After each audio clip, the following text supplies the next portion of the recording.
Tema dalam Al-Quran ialah mengenai sosial, bukan pribadi. Projek pribadi macam orang jahiliah atau agama mentega terbang. Assalamualaikum warahmatullahi wabarakatuh. Bismillahirrahmanirrahim. Alhamdulillahirrabbilalamin. Hanya Allah bisa memuji dirinya. Kalau kita lihat Quran secara keseluruhan, kita lihat Quran dulu. Jangan lihat hadis lagi. Kerana tertib kita ialah Allah dulu. Seluruh tema dalam Al-Quran ialah mengenai Allah. Ialah cabaran mengenal Allah berbanding tanggapan dan andaian yang lain. Kita lihat orang jahiliah, mereka menjadikan hidup ini projek pribadi. Aku. Mereka jadikan hak pribadi itu sebagai sesuatu yang liberalisme, hak asasi dia, tetapi sebenarnya dia makin penjara, dia makin keseorangan. Agama mentega terbang apek dulu, juga pribadi, esoterisme, ke dalam, kebatinan, mencari pahala, mau diri ini kononnya masuk syurga. Kalau kita lihat tema Al-Quran, ia tidak begitu. Ia bukan mengenai projek diri kamu. Ia menyuruh kamu menyuruh kita kepada laku keadilan masyarakat. Kita tengok dalam surah Ar-Ra'aital ladzi yukazzibu biddin. Tidakkah kamu melihat siapa yang mendustakan adin Allah, perantaran dengan Allah, jual beli dengan Allah.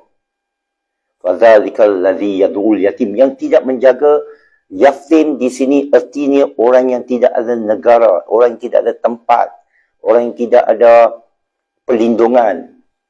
Ya, pelarian tak kisah Rohingya ke, Suria ke, Palestin ke, kita wajib menjaga mereka. Kalau tidak, ditakdir sebagai mendusta.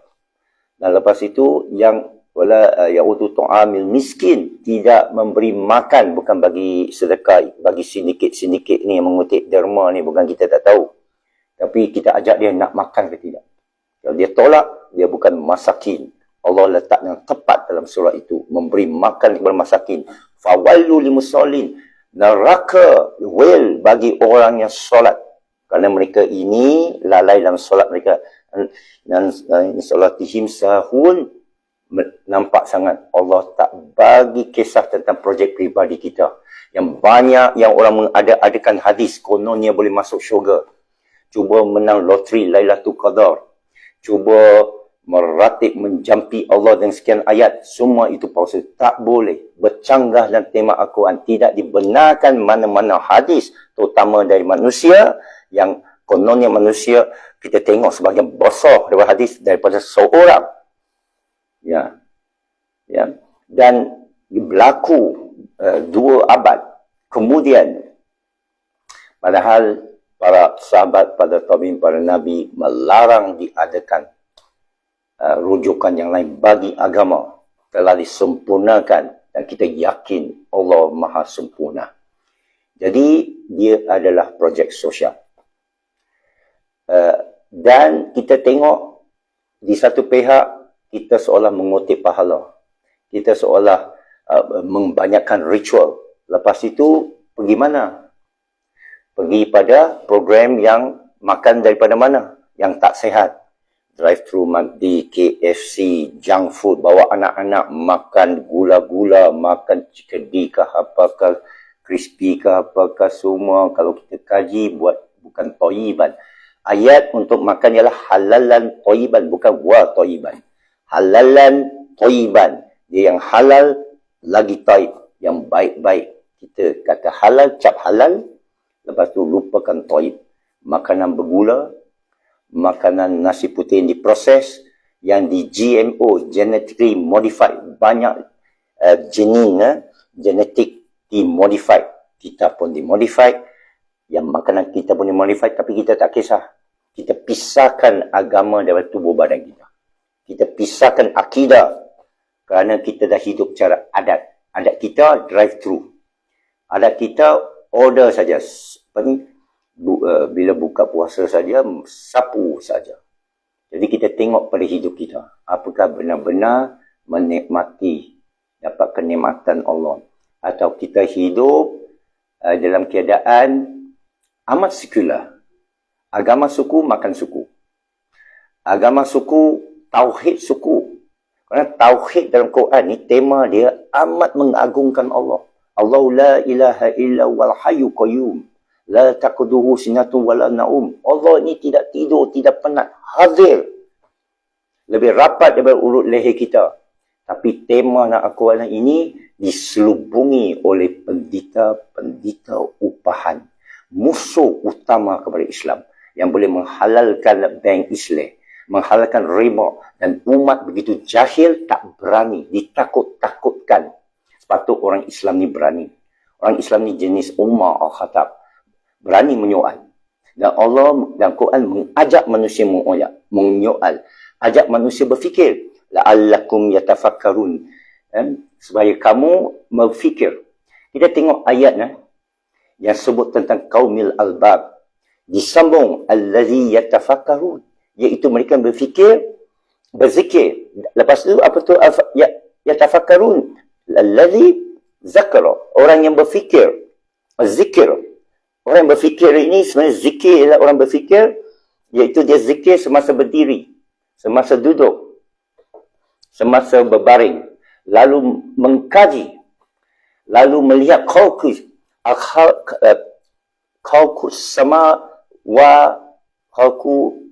samawati wal ard.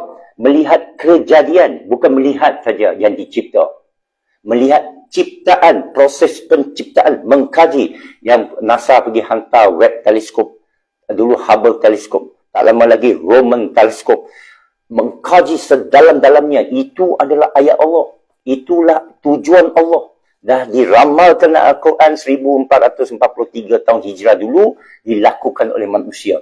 Tak kisah manusia itu nama Amerika atau NASA. Tak kisah nama orang Amerika, nama orang Barat dan bukan nama Muhammad Ibn Abdullah. Tidak penting kepada Allah. Allah tak pernah letak dalam Quran, dia tengok nama kamu. Kerana Allah dah sebut, inna akrakum hindallahi atqakum. Semulia-mulia antara kamu ialah takwa. Bagaimana kita nak mengukur takwa? Bukan dengan ritual. Bukan dengan sembelihan. Bukan dengan pakaian. Ya, Nabi pun bukan jadi ukuran. Ya, Nabi hanya penghantar risalah. Satu-satunya hamba yang begitu ikhlas, jujur, tidak tokok tambah, tidak tolak, tidak cuba tafsir. Walaupun ditanya oleh sahabat-sahabat. Dia hanya kata, wallahu alam. Bagaimana nak solu atas kamu? Ya Rasulullah. Seperti mana Allah sebut, solu ala Nabi. Ya. Kita menokok tambahkan, kononnya kita rasa lebih akrab, hanya menipu diri kita seperti mana kaum yang sebelum ini, kaum Yahud wal Nasara, kita lihat mereka baik-baik. Kita lihat mereka menjaga diri. Kita lihat mereka berpakaian kemas. Kita lihat akhlak mereka baik. Buddha pun sama. Yoga, Hindu.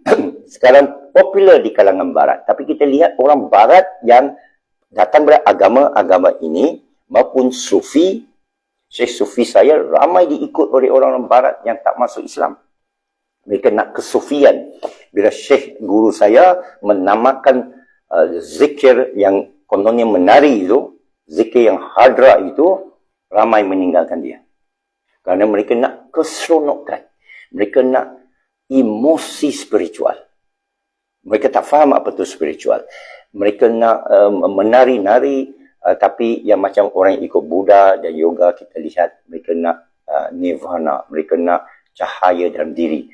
Ramai orang antara pengikut APEC juga menulis kepada APEC, nak rasa seronok, nak rasa tenang. Itu bukan tema Al-Quran. Baca balik Al-Quran. Tema Al-Quran adalah keadilan sosial.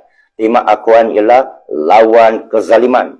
Tema Al-Quran ialah berdepan dengan penindasan. Tapi kita menindas diri. Kita pergi MACD. Ya. Kita kata BMF, buy Muslim first. Tapi kita buang duit, membazir. Ya. kita lihat apa Allah perintah kepada Nabi Musa alaihissalam. Kita lihat setiap Nabi, apa diperintahkan atas Nabi. Bermula dengan Nabi Musa alaihissalam. Apa diperintah atas dia? Berdepan dengan Fir'aun. Pergi berdepan dengan Tauhud yang paling besar. Yang buat piramid itu. Bukan lari, bukan sucikan awak punya Bani Israel. Pergi depan dia yang kata awak zalim. Sampai Nabi Musa pun takut. Nabi Musa kata, saya lemah. Awak pilih saya. Dan Nabi Musa dikenali sebagai seorang pembunuh. Ikut sejarah dia, dia pernah bunuh orang. Ini kira gangster. Dia dipilih. Allah tak kisah. Allah pilih siapa dia suka. Kita tengok Nabi Ibrahim berdepan dengan kaum ayah dia, pembuat berhala. Berdepan, berhujah, membawa ilmu.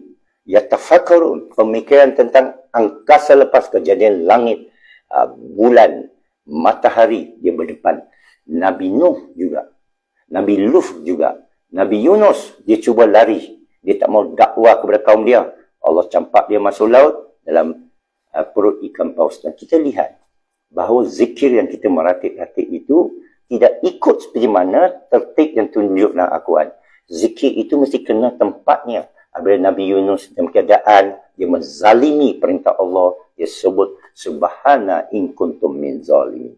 Bukan main kita meratib subhana in kuntum zalimin, kita tak faham.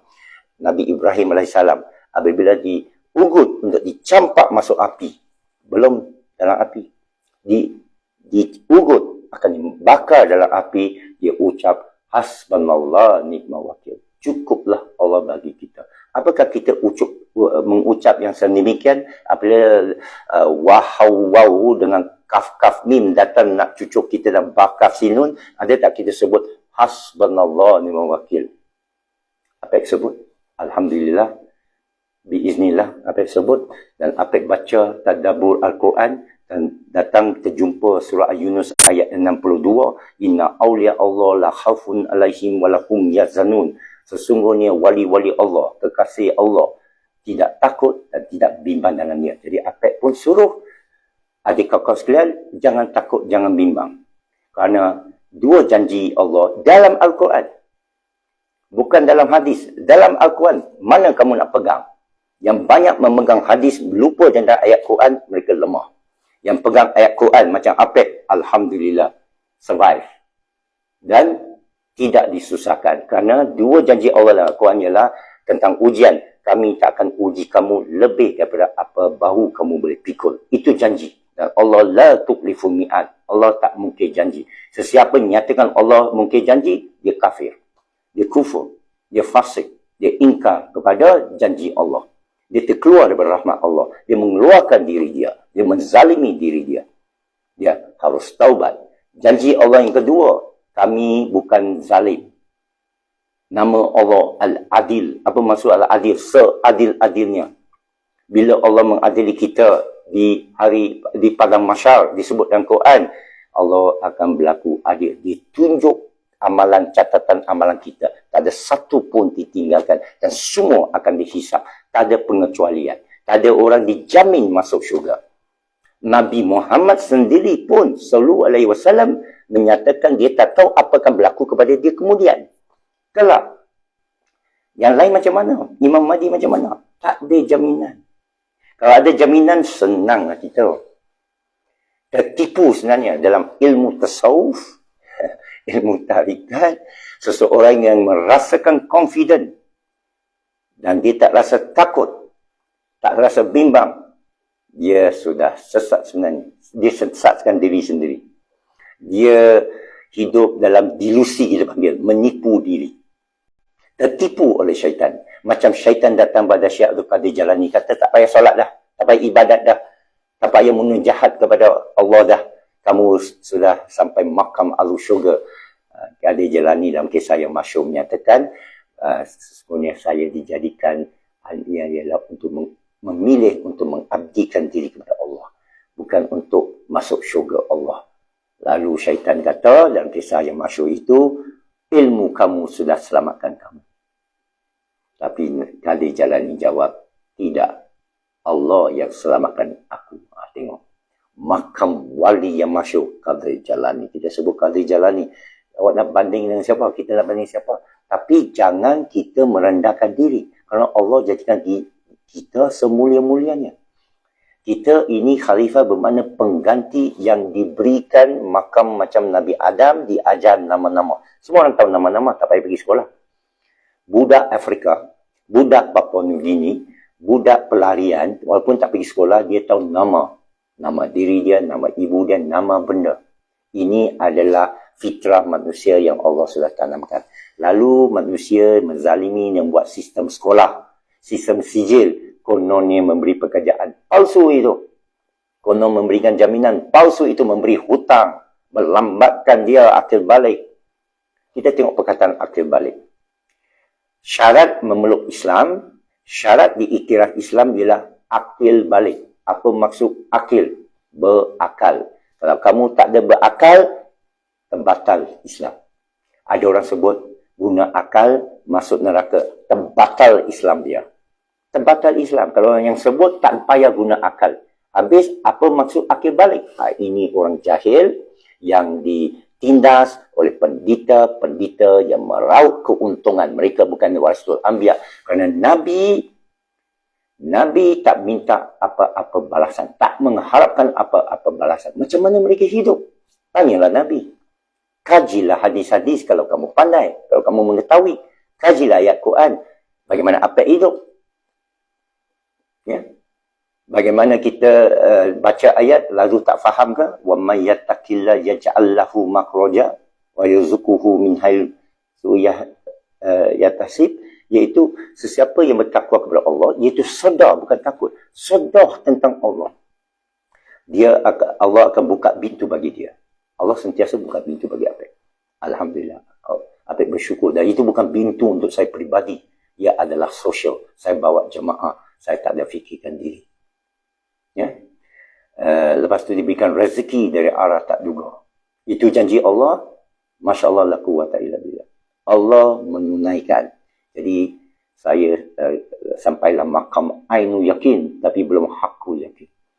Haku yakin ialah setiap ayat kita jumpa, kita submitna, wa ata'na, sadaqallahu lazim, dan laksanakan. Tapi hari ini tidak. Tadi saya dengar khutbah masjid. Saya pergi ceras solat sana.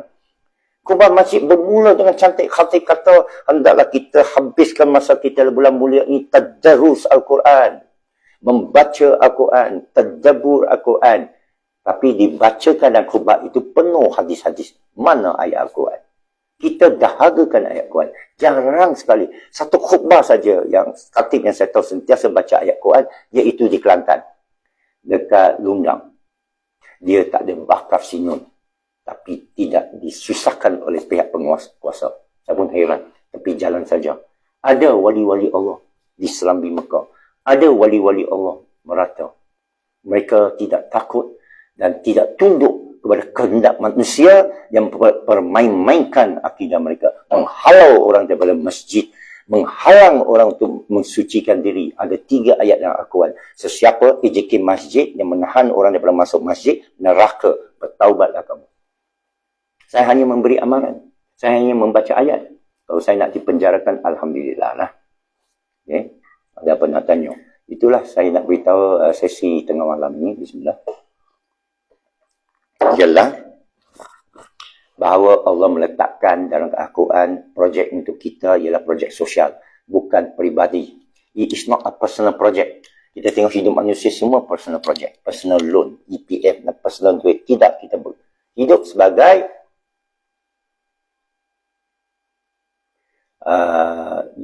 masyarakat.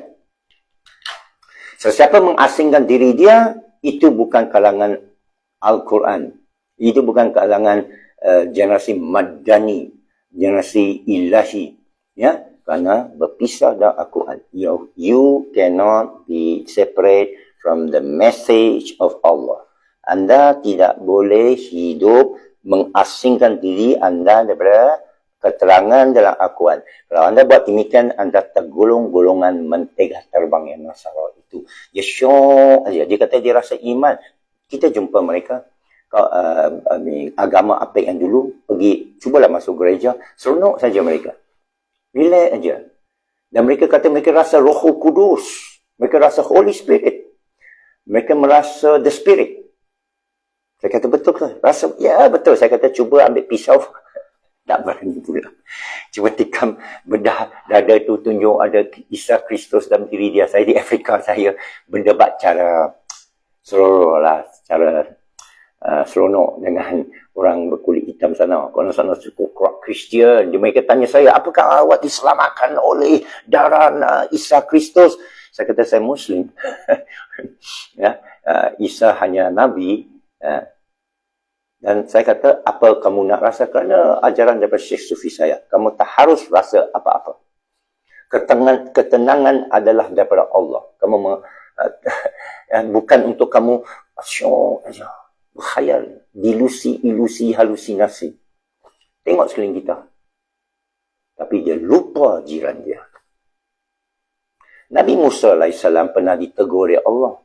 Kenapa awak tak jenguk aku bila aku sakit? Subhanaka, bagaimana Allah Al-Jalla wa Jalla subhanahu ta'ala ini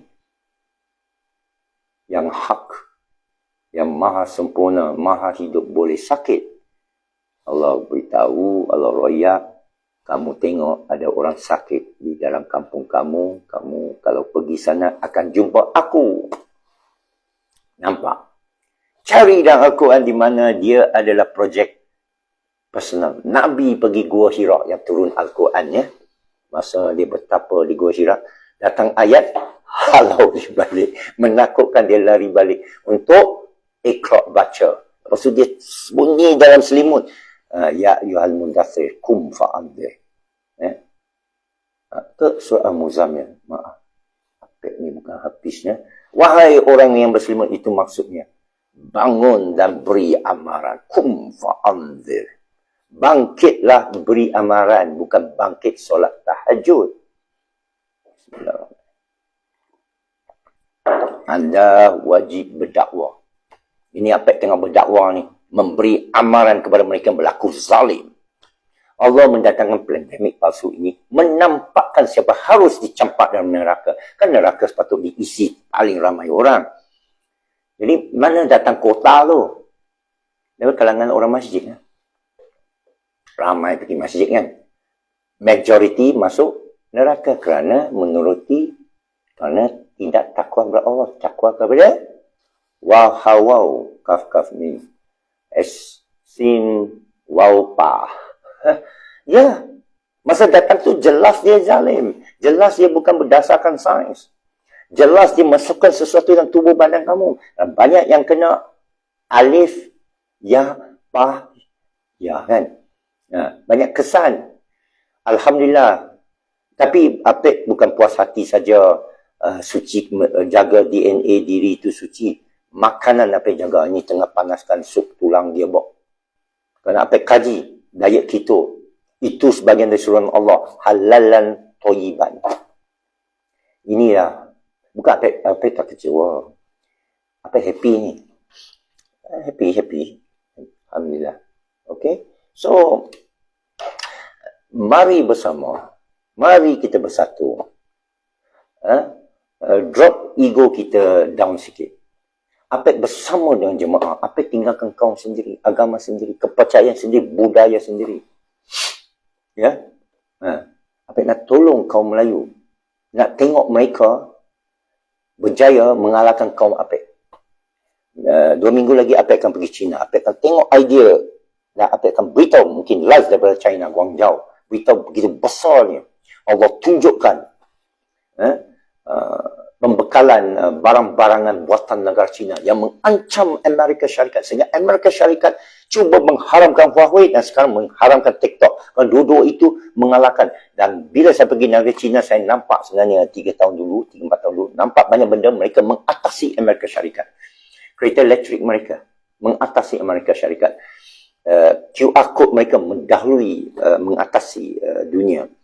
Sistem pembuatan mereka, ERP mereka, apa pun ada pengikut di China, di Shanghai, di Shenzhen, di Hong Kong, di Taiwan. Apa bukan calang-calang orang. Apa boleh mendatangkan, Alhamdulillah, biiznillah, datangkan sistem ERP yang kalau Petronas pakai, GLC Malaysia pakai, tamat alam bil pagoh. Tamat Elon Musk akan panggil apa? Kalau Steve Jobs hidup, dia akan panggil Apek. Jack Ma yang rupa macam Apek pun akan panggil Apek. Halo Apek, halo Apek. You genius. Alhamdulillah, saya kata ini dengan izin Allah. Allah tunjuk saya satu ilmu fardu kifayah, itu alam cyber. Apek lah syekhu cyber. Apek lah fuqaha alam cyber. Apek sanggup ajar dengan percuma. Tapi manusia tak menghargai, tak apa. Saya dah jalankan tugas saya dah beritahu, sudah. Saya harap Perdana Menteri yang baru boleh akur kepada, bukan permintaan saya, bukan untuk iklankan diri saya. Dalam Malaysia ini, ramai genius. Tapi terpinggir kerana diselubungi oleh buaya-buaya. Saya cakap ini daripada pengalaman dan kenyataan. Boleh siasat saya SPRM tak jauh dari sini. Habis Precinct 8. Setiap hari lalu SPRM. Azam Baki ada sana. Tan Sri. Boleh jumpa saya. Boleh panggil saya. Saya bagi keterangan bahawa ramai genius kita. Tapi terpinggir kita tak panggil. MySejahtera itu. Harga 170 juta ringgit. Skandal betul. Menyeleweng betul. Apek boleh buat dengan 2 juta ringgit. Okey, kalau you ada aplikasi negara lagi nak buat, bagi Apek 2 juta ringgit. Apek boleh pulangkan balik itu 2 juta. Apek tahu cara melakukan sistem ERP, sistem aplikasi global. Kerana Alhamdulillah Allah dah bawa Apek round dunia 40 negara buat sistem-sistem yang antara paling payah dalam dunia. Misalkan masalah paling payah dalam dunia. Pengalaman ini semua adalah fardu kifayah, adalah wajib Apek infakkan kepada umat. Jadi siapa nak ikut Apek, nak belajar? Ramai yang malas. Dulu masa pandemik Apek offer macam mana nak hack MySejahtera dalam masa 2 minggu. Tak ada orang pun nak belajar. Ada 2 muslimat. 2 muslimat tulis pada Apek kata nak belajar. Tapi Apek siasat, mereka hanya nak lepas nak dapat convocation. Mereka masih fikir projek pribadi. Ada yang kata konon nak pergi umrah. Ini projek pribadi. Mana pergi umrah? Mana pergi jamaah? Saya nak orang yang datang kepada Apek kata, Apek, saya nak mewarisi ilmu daripada Apek ini. Saya nak baiat jadi kadar Apek ini untuk menolong jamaah. Untuk menyambung ilmu ini kepada jamaah. Tak ada seorang pun mengucap demikian. Kepada saya tak terima anak murid macam tu. Saya nak anak murid yang boleh baiat dengan Apek, menyatakan seperti mana Apek inginkan. Itu yang Allah inginkan. Saya turut. Saya belajar. Tak kisah awak menipu saya lah. Tapi niatnya mesti mempelajari sesuatu ilmu. Bukan untuk mengkayakan diri, melepaskan diri. Tapi tidak membantu jemaah. Apek melakukan sebaik-baiknya untuk bantu jemaah. Dengan seorang diri, mengharapkan jemaah pun sedemikian.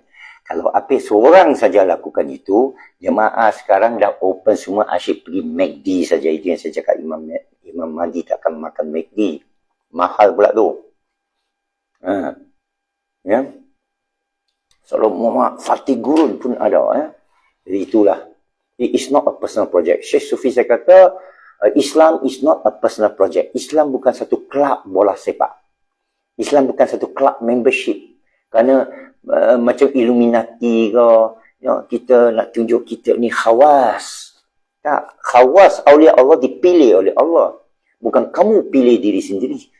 Aku ada sijil, diploma in tasawuf. No. You tak faham Quran. You tak baca tema Al-Quran. Ia adalah keadilan sosial. Pembelaan ummah. Ya? Dia bukan pembelaan diri. Menyucikan diri ini Syekh Sufi saya kata untuk menyempurnakan ibadat kamu, solat wa zakat. Dia bukan solat saja. wa zakat. Dan zakat itu mesti dengan kekuatan dan diberikan dengan ain, barangan, bukan kertas, dinar, dirham. Syekh Sufi saya yang mendatangkan dinar kepada seluruh dunia sehingga Mahathir akhirnya terima daripada tangan dia. Ini sejarah yang orang tak tahu, yang kafir tak akan tulis, tapi Apek ceritakan kerana Apek saksi. Alhamdulillah, Masya Allah, ya, wallahi. Jadi Syekh Sufi saya kata, to perfect your ibadat, kena bagi zakat dalam dinar. Kalau tidak, dia tak akan buat tu. Dia sibuk dengan dinar, yang hidupkan balik dinar dirham. Syekh Abdul Qadir As-Sufi, dia bermula dengan mencari ukuran, iaitu 4 suku gram. Siapa yang tahu 4 suku gram? Daripada dia. Dia kata, ukur balik. cetak yang pertama. Itu berlakunan tahun 93. Tahun 97 kita diserang. Lalu Allah nampakkan. Terima kasih kepada IMF. Mahathir nampak dan dia selamatkan negara dan dia tahu politik belakang sepatutnya terwang. Hari ini kita sudah lupa dia. Dan dia tak ungkit-ungkitkan diri dia. Dan kita memfitnah-fitnah dia. Jaga-jaga. Menurut hadis, pahala kita semua pindah pada dia. Besok kita tengok Mahathir senang masuk syurga. Kita yang lain masuk neraka kerana kita memfitnah orang dengan mudah. Banyak orang saya tanya, mana awak dengar berita ini? Oh, saya dengar dari orang lain. Sedarkah kamu dengar dari orang lain itu berdosa? Itu sebagai dari fitnah. Tahu tak anda mendatangkan saksi bermakna orang yang nampak sendiri? Tahu tak untuk tangkap orang berzina? Nampak sendiri, bukan aku nampak TV. Aku dengar cerita orang, perempuan ini penzina. Kena sebat 80 kali menurut Al-Quran. Fitnah, haram. Tapi kita lakukan, mengumpat. Hari-hari saya dengar. Sebut nama orang ni, sebut nama orang tu. Tak dibenarkan tuan-puan. Sebelum sebut nama saudara-saudari kamu. Jaga-jaga. Walaupun benar, jangan buat mengikut hadis. Kalau kamu memfitnah saudara kamu. Membongkarkan aib saudara kamu. Walaupun benar kamu sudah makan daging dia ke. Kedusta dia. Kalau tak benar, kamu dah makan daging dia. Tengok. Adakah selalu kita dengar hadis tu? Itu hadis kan? Ya, jadi apik lagi banyak belajar, lagi lagi ada gap lah. Sepatutnya kecewa tapi tak kecewa. La haula quwata illa billah in antum illa nadhir. Tugas kamu hanya memberi amaran. Serahkan hidayah itu kepada Allah. Allah yahdi man tasya. Sesiapa yang cuba masukkan orang lain dalam agama, itu bukan menurut Quran wa Rasul. Rasul pun diberi amaran oleh Allah. Bila Rasul kata, bila Muhammad SAW memohon kepada Allah untuk supaya bapa saudara dia Abi Talib menerima hidayah. No. It's not your job. You just the postman. Don't change my word. Jangan ubah kataku. Jangan ringankan kataku. Jangan lambatkan kataku. Jangan ubah kataku. Diberi amalan. Nabi Isa pun diberi amalan yang sama. Apakah kamu kata kamu anak Tuhan dan ibu kamu isteri Tuhan? Nabi Isa kata, subhanallah.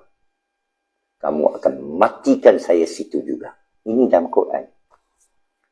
Tapi bagi mereka yang tak baca, tak apa, saya bacakan. Mudah-mudahan anda teruskan perjuangan ini kepada suami isteri, kepada anak-anak saudara kamu. Beritahu bahawa Islam ini bukan keturunan.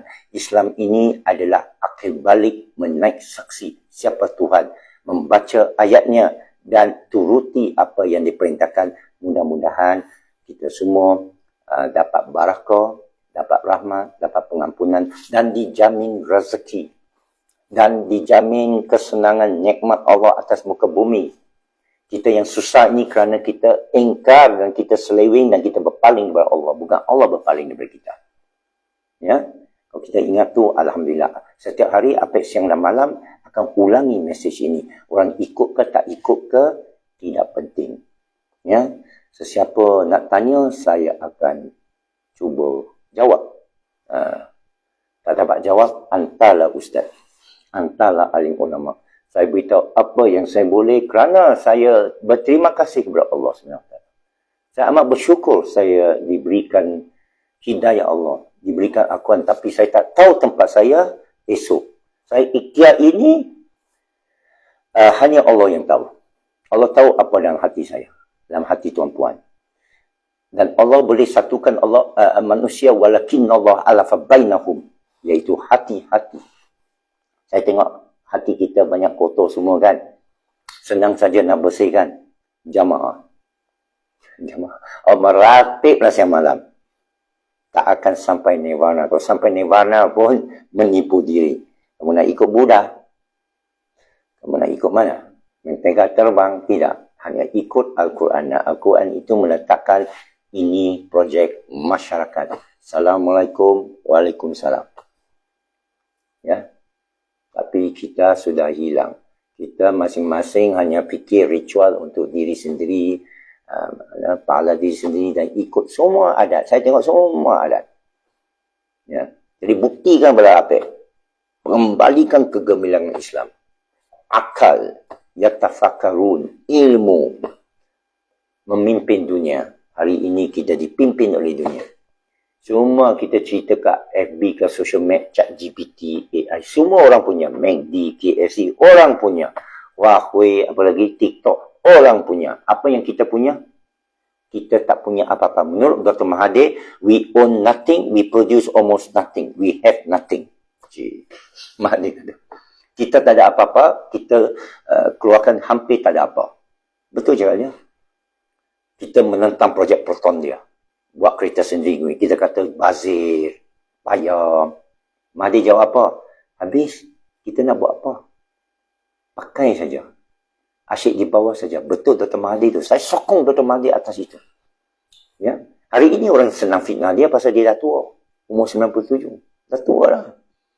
Tak sepatut hidup dah. Menurut kawan saya kata sepatut nyanyuk dah.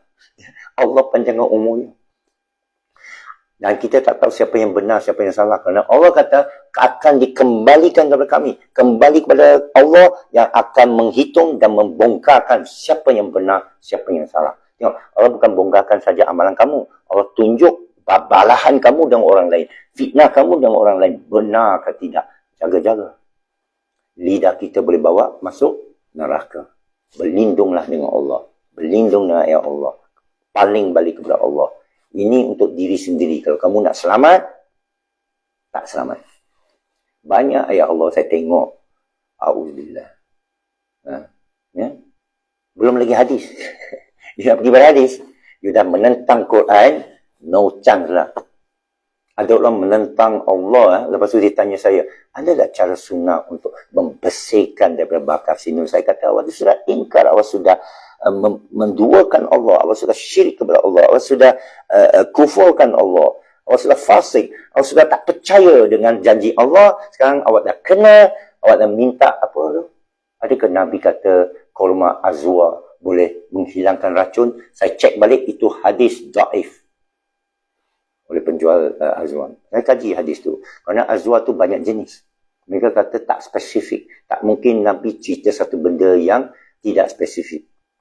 Macam Nabi kata minum air. Tidak spesifik. Tak boleh dijadikan formula.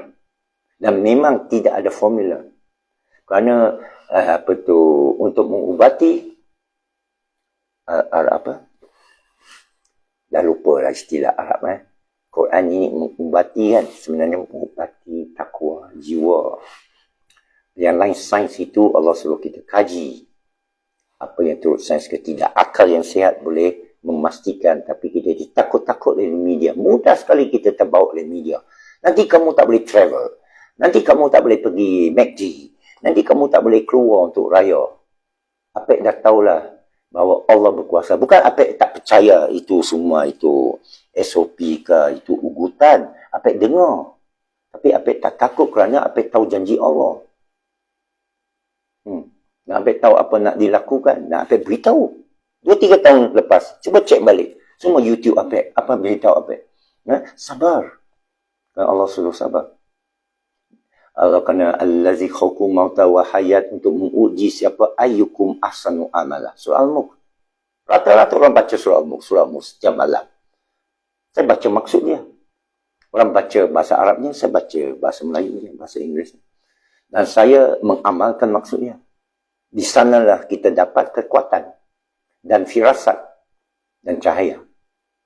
Alhamdulillah Rabbil Alamin. Assalamualaikum warahmatullahi wabarakatuh.